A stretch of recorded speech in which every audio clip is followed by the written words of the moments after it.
दीप जलाओ आज दिवाली रे, खुशी खुशी सब हंसते आओ आज दिवाली रे।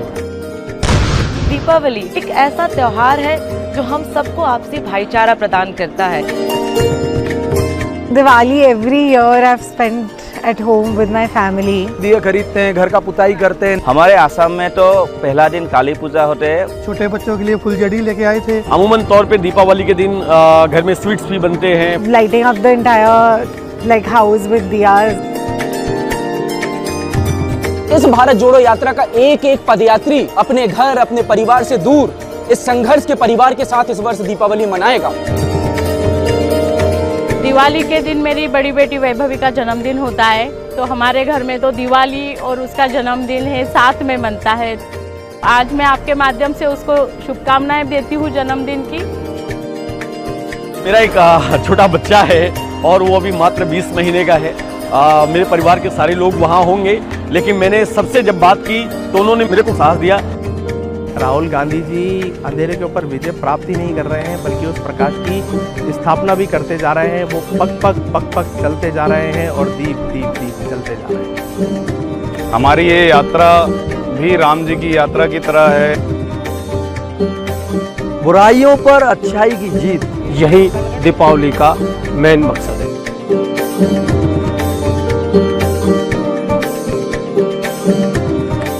तो इस दीपावली हमें ये सुनिश्चित करना होगा, मजबूती से इस दिए का संरक्षण करें और इसकी लौ इतनी ही तेजी से जलती रहे ताकि इस देश में मोहब्बत, भाईचारा ये सब फैलाया जा सके। शत शत दीप इकट्ठे होंगे अपनी अपनी चमक से, अपने अपने त्याग तपस्या, श्रम और संयम की धमक से। आओ दिवाली बनाएं, रोशनी का दीपक जलाएं, तमस का अंधकार का नाश हो, हर एक परिवार में खुशी हो। बस इन्हीं कामनाओं के साथ आप सबको दीपावली की शुभकामनाएं।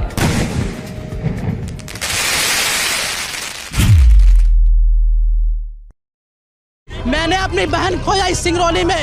आप क्या किए स्वास्थ्य के लिए? कुछ नहीं किया सर आप। राम जी भी वनवास आ गए थे 14 साल में, इनका विकास मोरवा में नहीं हो पाया। मैं से सिंगरौली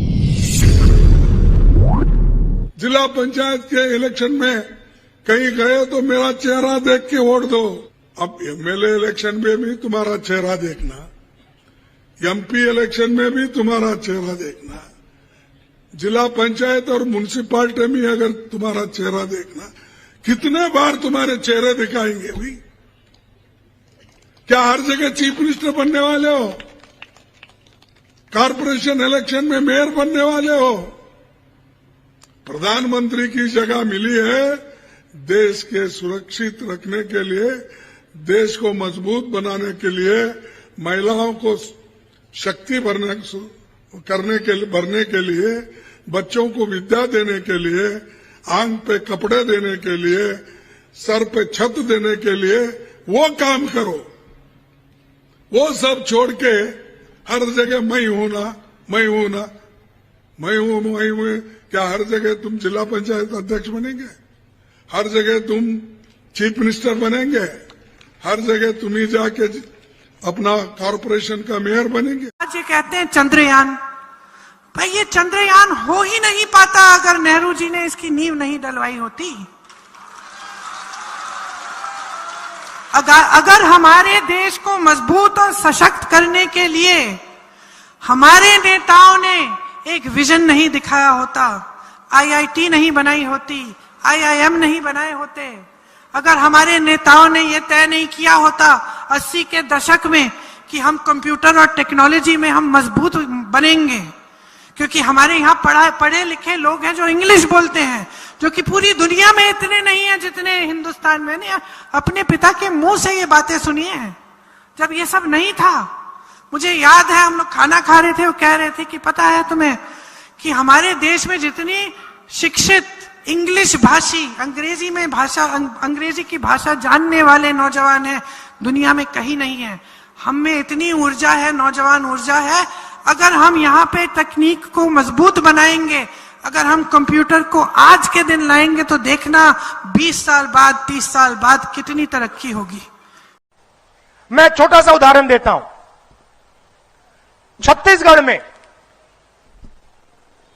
हमने निर्णय लिया कि जो छत्तीसगढ़ का किसान है उसे हम छत्तीसगढ़ का फाउंडेशन की नींव बनाएंगे। और हमने 2-3 ऐतिहासिक निर्णय लिए। पहला निर्णय, छत्तीसगढ़ के किसानों का कर्जा माफ होगा, और जैसे ही हमारी सरकार बनी हमने कर दिया।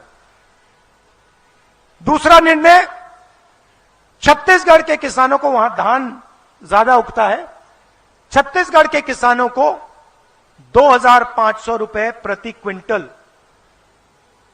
धान के लिए मिलेगा, और वो बढ़ता जाएगा, वो रुकेगा नहीं। तो पहले 2,500 था, आज छत्तीसगढ़ में 3,200 रुपए प्रति क्विंटल धान मिलता है। अब बात समझिए, मैं बहुत गहरी बात बोल रहा हूं। उसके बाद हमने कहा कि जो मजदूर खेत में काम करता है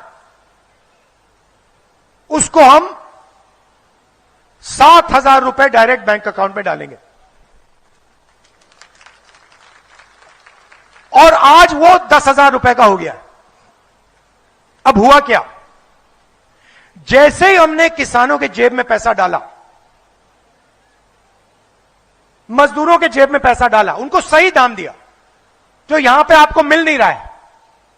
आपको गेहूं के लिए, सब्जी के लिए, धान के लिए सही दाम नहीं मिल रहा, तो आप सब कर्ज में हो, कर्ज लेते हो, फिर आपको आत्महत्या करनी पड़ती है। आप छत्तीसगढ़ में पूछिए आत्महत्या कितने किसान कर रहे हैं, आपको मिलेंगे नहीं। मैं किसानों से बात कर रहा था, मैंने उनसे पूछा, भैया बताओ आपके खेत का दाम क्या है? मैं हैरान हो गया। किसान मुझे कहता मुझे दाम नहीं मालूम। मैंने कहा ये क्या बोल रहे हो, तुम्हें अपने खेत का दाम नहीं मालूम? कहता नहीं मालूम। मैंने कहा क्यों?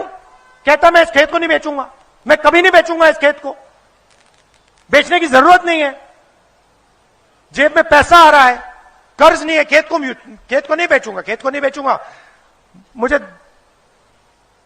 दाम क्या है उससे क्या लेना देना। तो किसानों को हमने, उनकी जिंदगी बदल दी छत्तीसगढ़ में। हुआ क्या, किसान और मजदूर ने अपना पैसा खर्च किया। अच्छा, किसान और मजदूर पैसा कहां खर्च करेंगे? गांव में करेंगे, शहरों में करेंगे। तो सीधा का सीधा पैसा किसान के जेब से, मजदूर की जेब से, छोटे दुकानदार की जेब में गया, और छत्तीसगढ़ की अर्थव्यवस्था गांव में और शहरों में चालू हो गई।